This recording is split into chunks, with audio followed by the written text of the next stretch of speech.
Are you recording me? Whether you held an Obama sign or a Romney sign, you made your voice heard, and you made a difference. I just spoke with Governor Romney, and I congratulated him and Paul Ryan on a hard-fought campaign.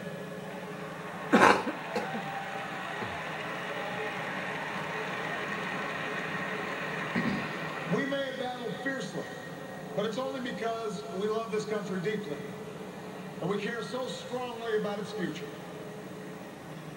From George to Lenore to their son Mitt, the Romney family has chosen to give back to America through public service. And that is a legacy that we honor and applaud tonight.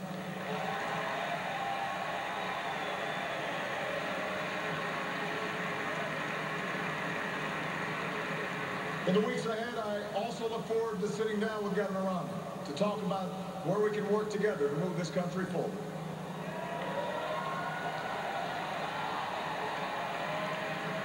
I want to thank my friend and partner of the last 4 years, America's happy warrior, the best vice president anybody could ever hope for, Joe Biden.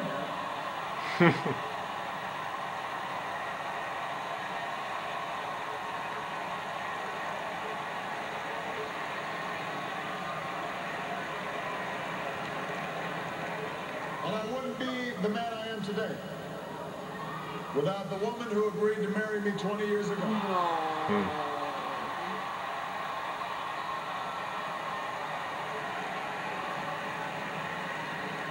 Let me say this publicly, Michelle, I have never loved you more. I have never been prouder to watch the rest of America fall in love with you too, as our nation's first lady.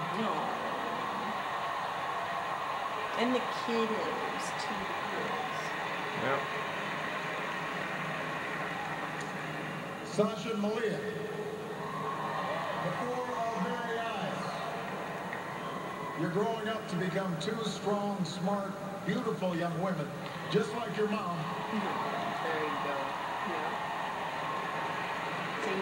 And I'm so proud of you guys. But I will say that for now, one dog's probably enough.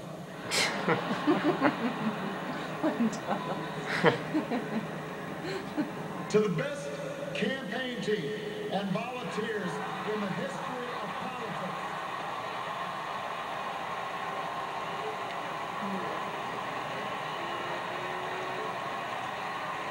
The best. The best ever.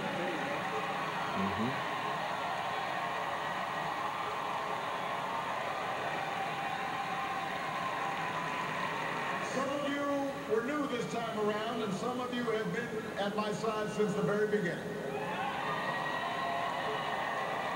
But all of you are family.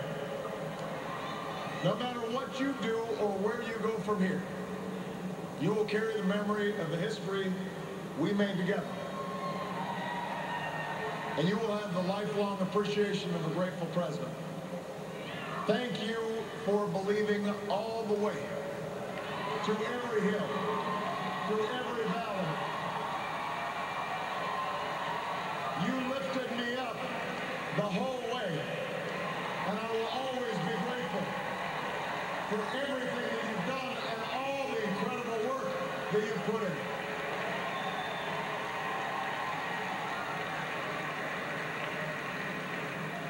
I know that political campaigns can sometimes seem small, even silly. And that provides plenty of fodder for the cynics who tell us that politics is nothing more than a contest of egos or the domain of special interests. But if you ever get the chance to talk to folks who turned out at our rallies, crowded along a rope line in a high school gym, or saw folks working late at a campaign office in some tiny county far away from home, you'll discover something else. You'll hear the determination in the voice of a young field organizer who's working his way through college and wants to make sure every child has that same opportunity.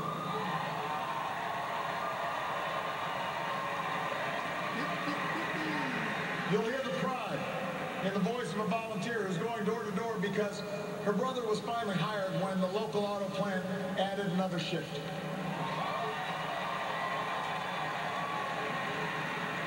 You'll hear the deep patriotism in the voice of a military spouse who's working the phones late at night to make sure that no one who fights for this country ever has to fight for a job or a roof over their head when they come home.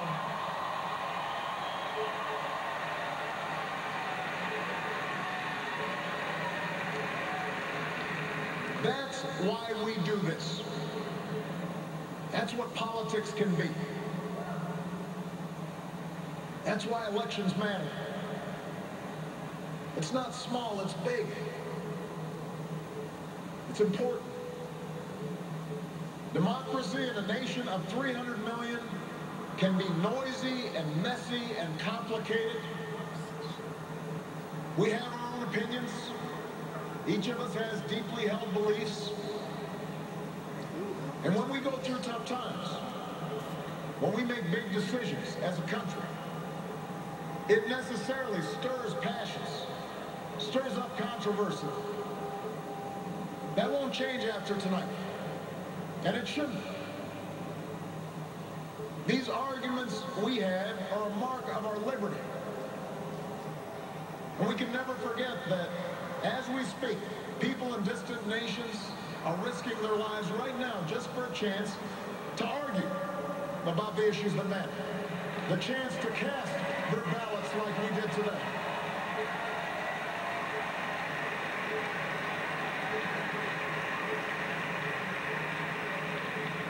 But despite all our differences, most of us share certain hopes for America's future. We want our kids to grow up in a country where they have access to the best schools and the best teachers. A country that lives up to its legacy as the global leader in technology and discovery and innovation, with all the good jobs and new businesses that follow. We want our children to live in America that isn't burdened by debt, that isn't weakened by inequality, that isn't threatened by the destructive power of a warming planet.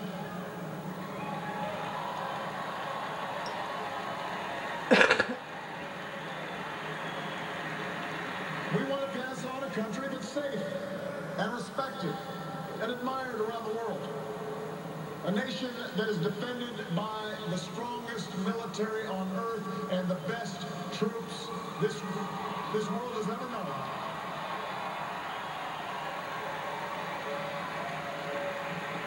But also a country that moves with confidence beyond this time of war to shape a peace that is built on the promise of freedom and dignity for every human being. We believe in a generous America, in a compassionate America, in a tolerant America, open to the dreams of an immigrant's daughter who studies in our schools and pledges to our flag.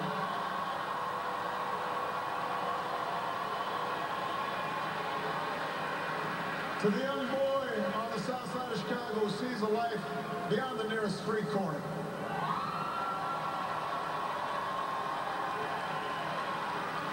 To the furniture worker's child in North Carolina who wants to become a doctor or a scientist, an engineer or an entrepreneur, a diplomat or even a president. That's the future we hope for. That's the vision we share. That's where we need to go. Forward. That's where we need to go.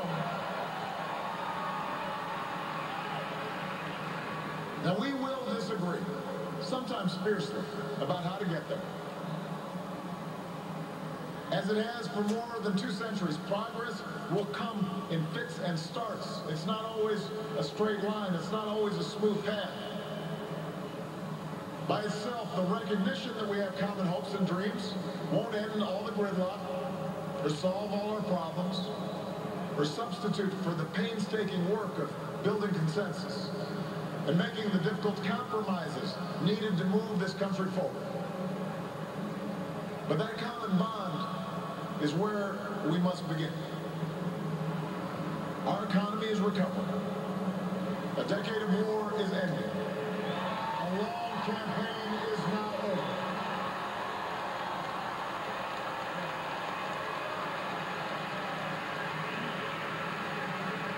And whether I earn your vote or not, I have listened to you. I have learned from you. And you've made me a better president. And with your stories and your struggles, I return to the White House more determined and more inspired than ever about the work there is to do and the future that lies ahead.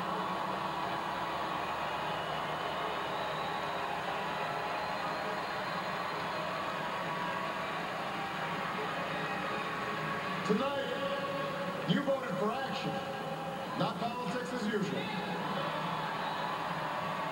You elected us to focus on your jobs, not ours.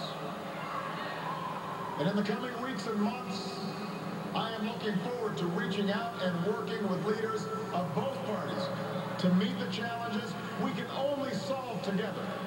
Reducing our deficit, reforming our tax code, fixing our immigration system, freeing ourselves from foreign oil. We've got more work to do.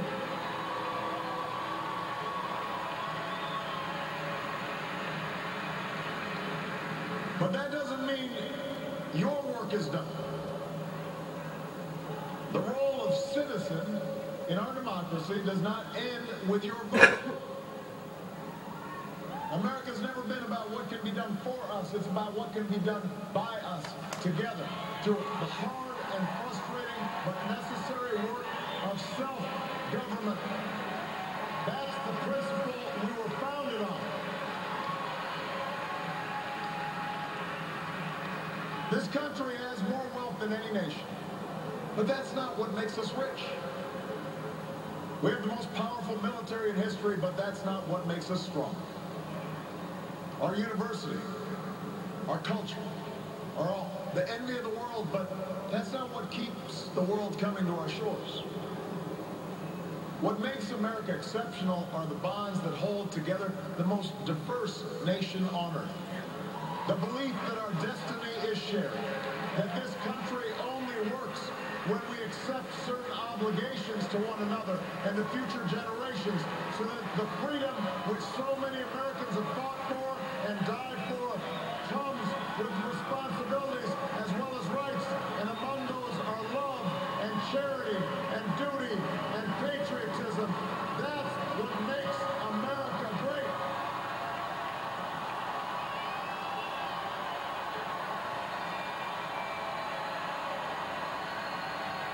We don't do what we need to. Nope. Everybody else will. I am hopeful tonight I know. because I have seen the spirit of work in America.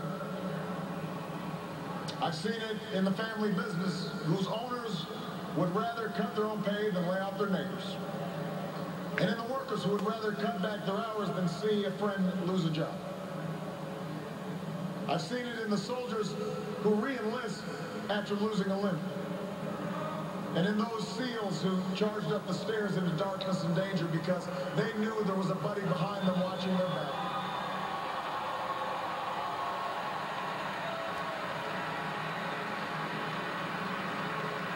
I've seen it on the shores of New Jersey and New York, where leaders from every party and level of government have swept aside their differences to help a community rebuild from the wreckage of a terrible storm.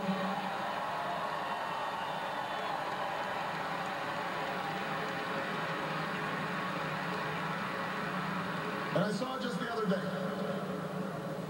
in Mentor, Ohio, where a father told the story of his 8-year-old daughter whose long battle with leukemia nearly cost their family everything. Had it not been for healthcare reform passing just a few months before the insurance company was about to stop paying for her care.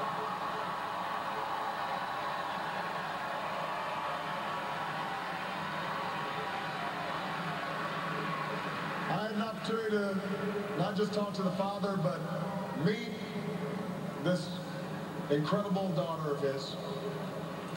And when he spoke to the crowd, listening to that father's story, every parent in that room had tears in their eyes.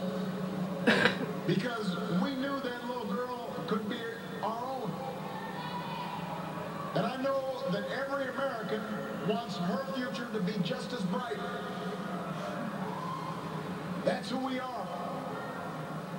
That's the country I'm so proud to lead as your president.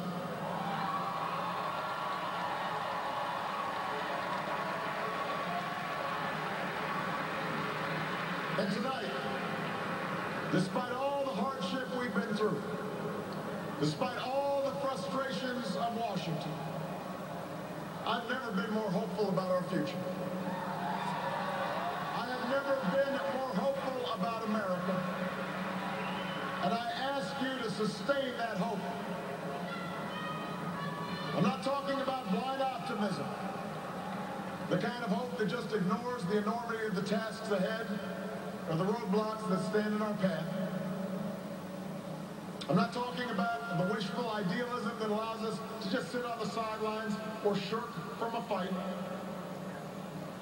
I have always believed that hope is that stubborn thing inside us that insists, despite all the evidence to the contrary, that something better awaits us, so long as we have the courage to keep reaching, to keep working, to keep fighting.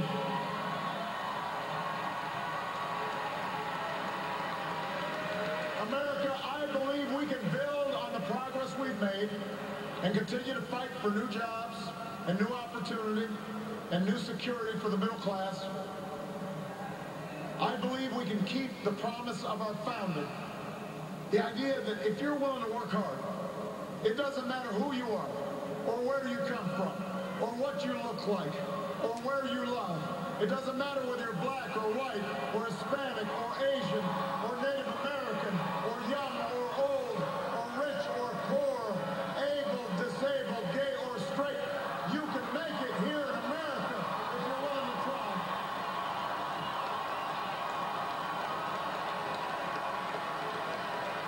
I believe we can seize this future together because we are not as divided as our politics suggests.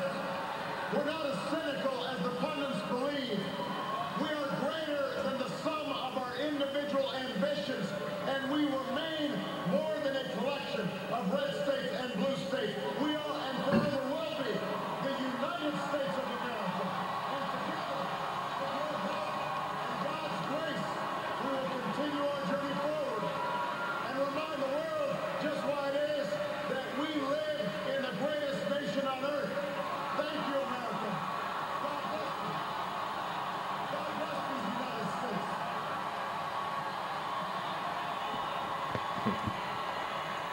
And there you have it, the man Signing off. Peace and pot.